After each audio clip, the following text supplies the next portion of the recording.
Hi guys, I'm Shmee, and today it's with great sadness that I've come out to Dub Customs, because today I'm going to be saying farewell to my Porsche Cayman GT4. The car is inside where it's been de-wrapped, had the stock exhaust returned to it, and I'm going to be giving you a little bit of a sort of explanation why. Now I know the immediate assumption is, oh my gosh, you just sell every car. Well, the car is actually over a year old, and as you may know, I am growing my car collection. It's ever expanding with more cars coming in, which does sadly mean every now and then I have to let one go. And obviously I think about it in a lot of detail and sort of which one and why, but I've got a couple of new cars all incoming at exactly the same time. And in fact, by the time I show this video, I might already have revealed one or two, so hopefully the blow has been softened slightly, but it does mean that I do sadly have to make a space in my garage. And after a year and just shy of 10,000 miles of driving, it's the GT4 I've decided at this stage to let go. Manual gearbox, kind of been superseded by a number of other cars. Let's go in though first and have a look at it and how it looks now. Here it is then on the ramps, back in sapphire blue, and that's the coolest thing by having a car wrapped. It looks perfect even when you take it off. Paintwork's brilliant. In fact, the specification, I think, and the colours on the car looking like this are all round wonderful. That's why I ordered it this way in the first place, with the platinum wheels, the red calipers against the blue paintwork. But the one thing that is a little bit strange and depressing is having removed the IPE exhaust, being back to standard. I'm interested to see how that's going to sound now when we take the car outside, and of course driving it to the dealer. Now the wrap, you might remember, was just a temporary thing for Fuel Faction, for the trip to the Nürburgring, for everything we were doing with it, hence the bizarre choice of colour I made.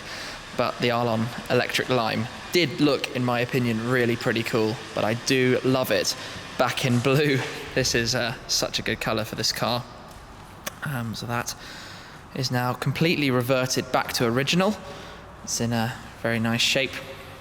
Just the final touches before we fire it up and take it back outside. So that's the sound of stock. Significantly quieter than the IPE was on the cold start. I can actually hear myself talking. It does sound good still though, credit to them.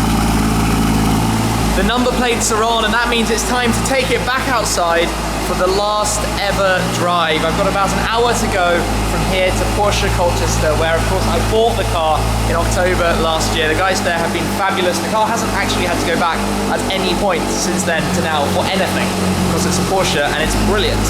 But that's going to come out now, and then the drive will commence.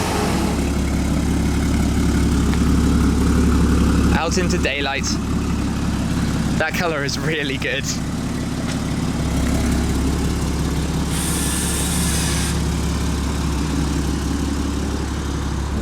Alright then, my last ever drive in my GT4. It's about 40 miles from here to the dealership. Sad times. I'll sort of try and make the most of it and enjoy this last sort of time out, because, well, it's been a pretty spectacular car, this one. I have loved it and driven it on so many different trips and occasions and events. It's been to lots and lots of countries. Just while I'm thinking about it, we're back up and running now with the normal sports exhaust button here in the central console. So if I were to rev it now, it's kind of valved, whereas if I press that button and rev it, the valve is now open. It's a little bit louder, not revving too hard, of course, there. So before, when I had the IP system, I had on, off and auto on a sort of remote that you controlled, but now we're back to the standard system, and we can put it in sport as well, which obviously blips the shifts. And unknown to most people, as well as blipping the shifts, when you're in sport, it actually runs more of the radiators, so it keeps the car a little bit cooler. It runs at about 85 degree oil temp instead of 105. So random fact of the day for you there, that sport does more than just the shift blipping in the GT4s, if you didn't know.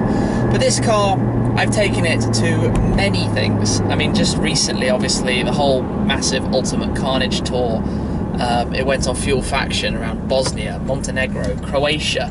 It's been multiple times to Italy. I had it at the TT Cup race at Hockenheim. It's been to Cars and Coffee. I mean, the list is pretty endless. And there's also a really cool final video I shot before shipping it back to Dub, which I don't know if I've posted yet at this point or not, or it's still to come. But if it's still to come, it's one of my favourite videos we've ever made, driving it on a spectacular sort of location area, just beautiful shots from the drone, so that's a pretty cool video. But yeah, it's been to many, many things. Obviously, it's had various different forms as well, because it started life as it is now in sapphire blue when I did my surprise collection video back in October last year. I don't think anybody saw it coming. I just dropped the FF, which I don't think anybody saw coming either. Then a few months in, we gave it a sort of a facelift. We put the Martini livery on it at Dub Customs with the stripes down the front and the rear and the roof and the wing. And then the IPE exhaust. That was a lot of fun just before Christmas.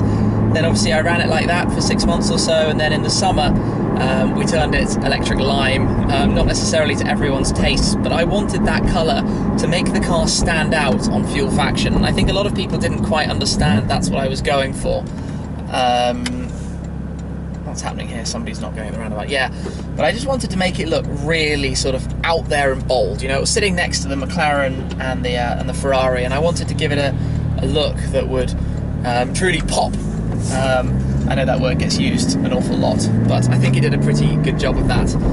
So that was just for a couple of months. I mean, that was 3,500, 4,000 miles worth or so. But one of the best things, obviously, about doing a wrap like that is when you're on a road trip, driving with a whole sort of fleet of cars, obviously it protects the front from all the stone chips that otherwise fly up and obliterate your paintwork. So if I hadn't done that, for example, it might well need a front end respray now to bring the paint back to life, whereas if you look at it, it looks perfect. You would not realise that this car had done 10,000 miles with so many supercar convoy cruisers as well.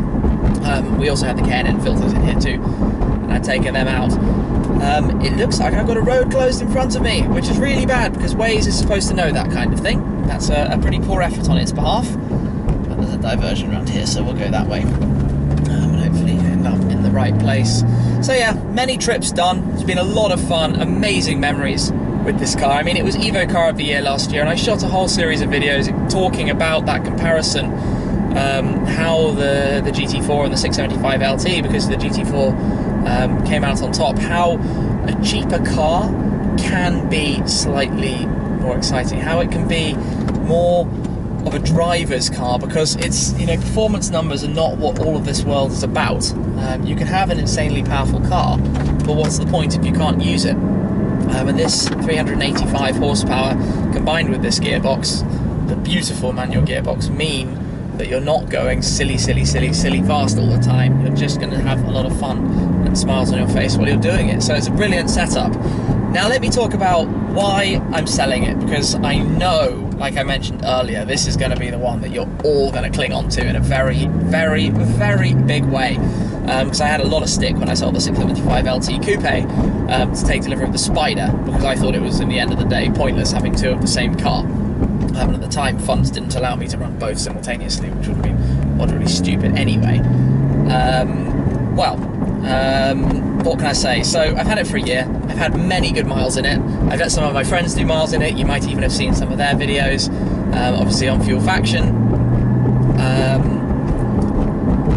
It's just sort of time. I'm a big fan of new things, new cars, the latest. I just love sharing different experiences. You know, I've had my Porsche fix with this in part. There's certainly going to be more in the future. There's already more that's on the cards, so watch this space. But next year and in the future, there are other cars I'm interested in acquiring down the line. So maybe we'll see some of those in future Shmee videos. But obviously, to purchase new cars and grow out my collection, it does mean that occasionally I have to sell cars, both to have the funds to pay for the new ones, but also to have the spaces in the garage, and also because, quite simply, I don't have the time to drive them all the time. Now, I do want to grow out a collection and maybe one day turn that into some sort of museum type thing where people can come along and view the cars, perhaps in London, maybe further afield. I have no idea.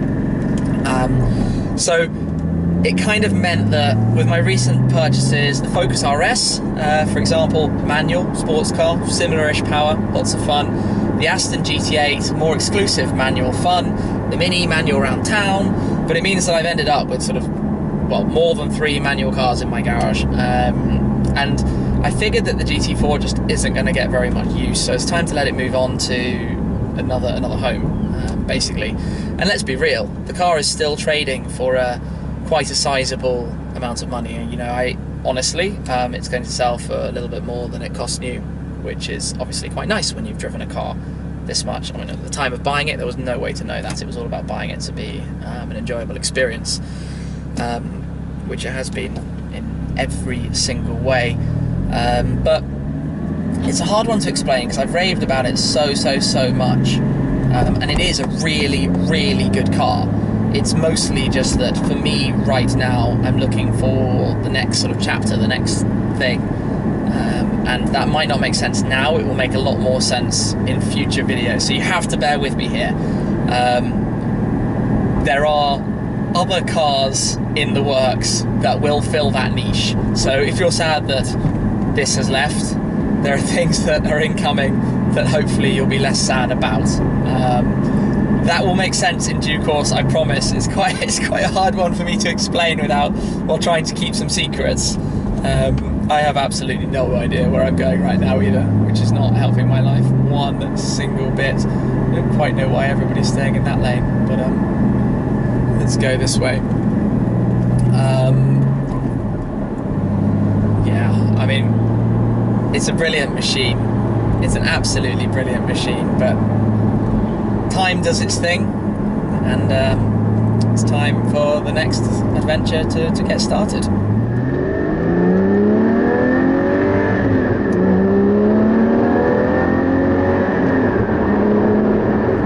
I'm arriving then, so this is the end, the last sort of couple of meters rolling for me in this GT4, and what a car it's been. What an adventure this year has been, from dropping the surprise to everywhere I've been with it and everything I've done along the way.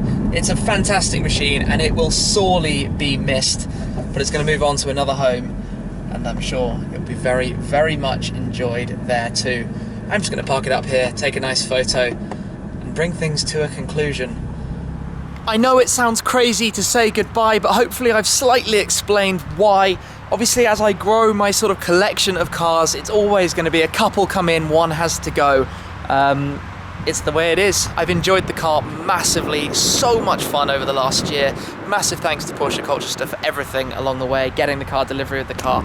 It's been utterly brilliant, and I hope you've enjoyed the GT4 adventures, but that's it for this car. There might be that one other video I mentioned still to come. Watch this space. But thank you very much for joining me on this adventure. There are many, many more very exciting things to come. Thanks for watching, guys. That's it for now. I'll catch you soon. Cheers.